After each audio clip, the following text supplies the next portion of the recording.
Kekerasan seksual terhadap anak perempuan hingga saat ini masih sering terjadi dan menjadi momok menakutkan bagi setiap anak dan orang tua. Bak Fenomena Gunung Es, kasus kekerasan seksual ini seringkali mendapat atensi yang rendah karena jumlah kasus yang sebenarnya terjadi di masyarakat lebih banyak dibandingkan dengan data yang terlapor. Menilik kasus kekerasan seksual terhadap anak perempuan di Kota Bogor, ternyata kasus ini masih menjadi tantangan besar untuk kota ini. Berdasarkan data dari UPTD PPA per 10 November 2022, terdapat 23 kasus kekerasan seksual terhadap anak perempuan di Kota Bogor. Jumlah ini tidak mengalami peningkatan dengan tahun sebelumnya di 2021, namun mengalami peningkatan jika dibandingkan dengan tahun sebelumnya di 2020, di mana terdapat 21 kasus kekerasan seksual terlapor, dan di 2019 terdapat 19 kasus kekerasan seksual terhadap anak perempuan terlapor. Kesamaan jumlah data bukan berarti Kota Bogor ini baik-baik saja. Tetapi harus ada yang diwaspadai karena ada tantangan besar di dalamnya. Memang kekerasan terhadap anak ini seperti layaknya gunung es yang terlapornya hanya sekian, tapi di luar sana yang tidak terlapornya luar biasa pastinya. Jadi ini kesamaan ini bukan berarti tidak ada penambahan, gitu ya. Jadi kesamaan data di sini barangkali inilah yang terlapor baru sampai dengan Oktober. Kalau yang 2022 itu kan sampai dengan Desember. Ini baru sampai dengan bulan di 2022 ini sampai dengan Oktober, belum sampai Desember ya, bulan Desember. Nah, tapi intinya mudah-mudahan kita selalu berharap bahwa kekerasan ini tidak bertambah. Kekerasan seksual, kekerasan verbal maupun kekerasan lainnya yang ada di Kota Bogor. Jadi selama ini yang masuk di laporan kami di UPTD PPA, kekerasan seksual yang terjadi itu pertama adalah pelecehan, gitu ya, pelecehan seksual, ada sodomi, ada juga pemerkosaan terhadap anak. Menanggapi kasus tersebut, pemerintah melalui DP3A Kota Bogor telah melakukan berbagai inovasi sebagai bentuk pencegahan dan penanganan. Tentu gitu ya, banyak hal yang harus kita lakukan sebagai pemerintah. Hanya di dalam penanganan kasus kekerasan kekerasan perempuan dan anak, khususnya anak juga ya, termasuk bahwa tidak hanya pemerintah yang bertanggung jawab terhadap penanganan ini. Jadi di Undang-Undang Perlindungan Anak pun sudah jelas bahwa pemerintah, masyarakat, media usaha, dunia usaha dan media gitu ya harus bersama-sama bergandengan, dan akademisi harus bergandengan bersama-sama di dalam penanganan kasus kekerasan terhadap anak. Nah, saat ini gitu ya, DP3A Kota Bogor sudah melakukan apa? Jadi dalam rangka pencegahan kami berkolaborasi juga dengan KPAID, dengan Puspaga. Puspaga ini adalah Pusat Pembelajaran Keluarga gitu ya, UPTD PPA, masyarakat, APSAI, Asosiasi Perusahaan Sahabat Anak Indonesia, terus bersama akademisi, dengan IPB, dengan UNPAD gitu ya. Kita selalu bekerja sama di dalam rangka pencegahan. Nah, juga pencegahan ini ada kita melakukan satu ikhtiar berupa inovasi. Inovasi namanya pertama adalah Gerlipan, Gerakan Perlindungan Perempuan dan Anak, di mana kita sudah melakukan banyak kampanye gitu ya, gerakan stop kekerasan terhadap perempuan dan anak bersama-sama masyarakat, bersama-sama OPD juga, lintas sektor. Bicara perlindungan anak ini tidak bisa hanya dilakukan oleh DP3A, tapi lintas sektor gitu ya. Terus ada polling gaul namanya. Polling gaul ini apa? Pojok konseling keluarga unggul. Artinya ikhtiar kita adalah mendekatkan pemerintah, khususnya DP3A sebagai pengampu yang bertugas mempunyai fungsi perlindungan anak ini, mendekatkan diri kepada masyarakat luas apabila ada masyarakat yang ingin melakukan konsultasi terkait dengan keluarga. Meskipun berbagai upaya telah diluncurkan, namun kasus kekerasan seksual pada anak perempuan ini nampaknya terus-menerus terjadi, seolah tak kunjung menemukan titik jera dan menjadi gunung es yang semakin membesar. Lalu sebenarnya, apa sih yang menjadi gerbang dari terjadinya kasus kekerasan seksual terhadap anak perempuan ini? Pelecehan seksual itu sekarang lebih mendominasi dibanding kasus-kasus yang lain. Mungkin ini ada berbagai pengaruh dari eksternal utamanya, yaitu penggunaan gadget yang tidak terawasi, penggunaan gadget yang tidak terbatasi. Akhirnya banyak menggunakan gadget itu lebih pada penggunaan yang bersifat negatif. Ya, banyak konten-konten kekerasan, banyak konten-konten pornografi, porno aksi yang akhirnya memicu untuk anak melakukan berbagai hal yang terjadi dalam tontonannya ataupun kejadian yang dilihat dalam gadget tersebut. Jadi begitu. Oke. Jadi anak ada banyak kekerasan ya. Kekerasan itu kan fisik, kekerasan verbal, kekerasan seksual, cyber media, dan ini tingkat berat efeknya juga hampir sama. Yang utama tadi bicara korban, kalau tidak ada pendampingan secara psikologis, ini bisa berdampak pada traumatikal. Trauma ini kalau seandainya kita tangani dalam waktu cepat, mudah-mudahan ini bisa kembali pulih kondisi psikologisnya. Ketika ini tidak ditangani, nah ini hal yang sangat kita khawatirkan. Ini akan berdampak pada psikologis anak bahkan sampai dewasa sekalipun.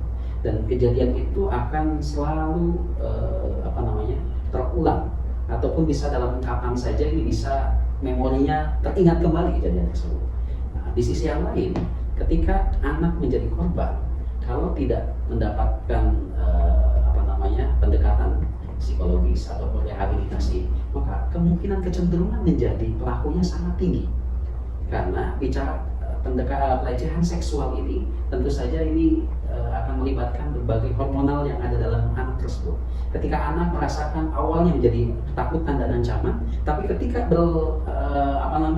ketika ini terjadi berulang-ulang kali, ini kemungkinan akan menjadi edik, akan menjadi kecanduan.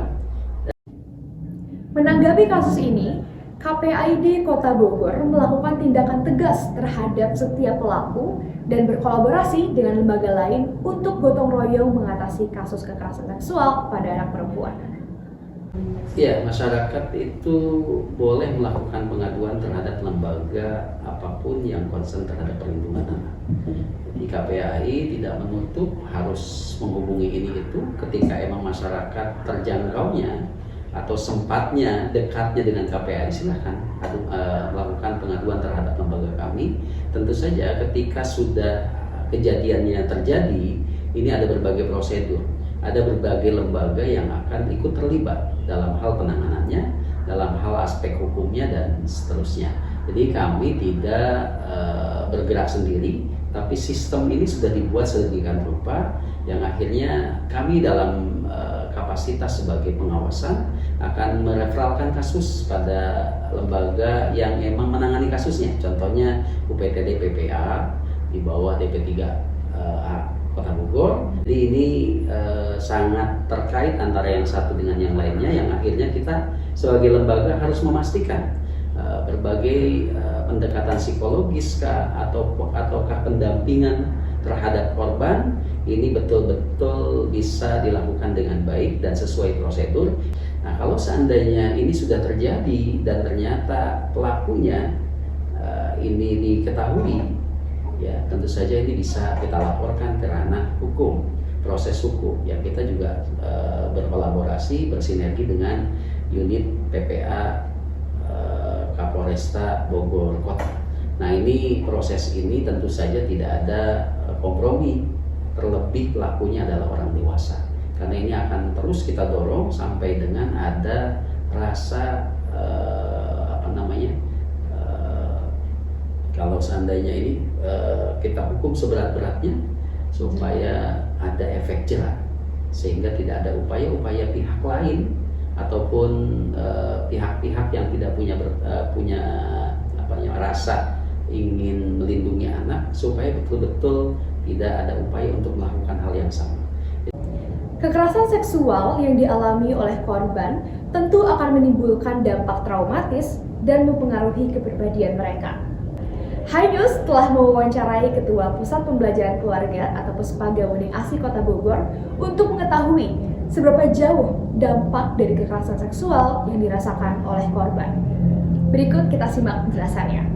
dampak dari kekerasan itu secara psikologis gitu, dia akan menyerang di banyak hal, gitu ya, menyerangnya di banyak hal. Pertama, rasa harga dirinya, gitu ya, itu rasa harga dirinya itu ada yang sampai ngerasa aku nggak berharga, aku tuh jelek, pokoknya hal-hal yang negatif gitu yang dia rasakan, gitu ya. Lalu percaya diri itu pasti keserang gitu, percaya dirinya gitu. Dia takut ketemu orang gitu kan. Nah ini kalau baru kejadian ya gitu, tapi lama-lama ketika ini sudah ditangani gitu, ini perlahan-lahan akan pulih gitu. Asal dia melewati tahap-tahap pemulihan ini dengan benar.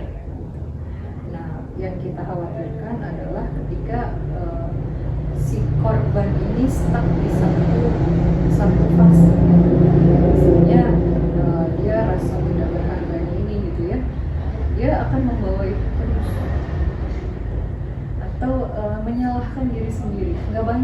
Nggak sedikit loh korban yang menyalahkan diri sendiri, dan ini juga diperkuat oleh lingkungan ya. Kan sekarang ini masyarakat masih kadang-kadang memandang korban itu menyalahkan gitu kan, terus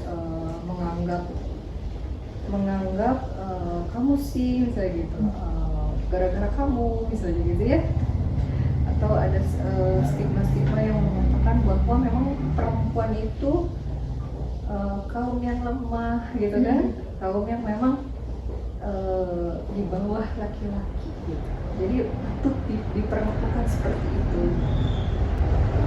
Nah ini gitu yang memang dampak bagi anak-anak korban ini ya. Selain berdampak kepada sisi psikologis, kasus kekerasan seksual terhadap anak perempuan ini juga mencerminkan adanya ketidaksetaraan gender antara kaum lelaki dan perempuan. Kita ini kan masih menganggap perempuan itu nggak setara dengan laki-laki. Nah, ketika perempuan menjadi korban, orang selalu menganggap hal yang ya udah biasalah kalau perempuan digodain gitu kan, biasalah perempuan dicolek-colek gitu kan, gitu. Padahal itu kan sebenarnya udah nggak boleh gitu. Jadi memang ada perempuan itu dianggap kaum yang lebih rendah gitu stratanya dibanding laki-laki. Nah ya itu tadi yang juga tadi sudah saya sampaikan, banyak kasus-kasus seperti ini justru perempuan yang disalahkan gitu kan, lalu dianggap perempuan ini yang menggoda gitu. Jadi memang dianggap dianggap perempuan itu banyaknya kaum yang lemah, yang boleh diapa-apain gitu, sesuatu yang wajar. Coba kayak kita lihat aja di jalan ya, kayak yang suka nyul-nyulin gitu kan, laki-laki ya gitu, nyulin perempuan. Jarang ya kita melihat perempuan nyulin laki-laki gitu, padahal itu udah termasuk kekerasan sebenarnya. Ya, hai men, tentunya dengan segala fenomena kekerasan seksual yang terjadi kepada anak perempuan di kota Bogor ini dapat menjadi tamparan untuk kita bisa segera bersama-sama mengambil peran untuk mendukung pemenuhan dan perlindungan hak anak serta kesetaraan gender bagi kaum perempuan dan laki-laki.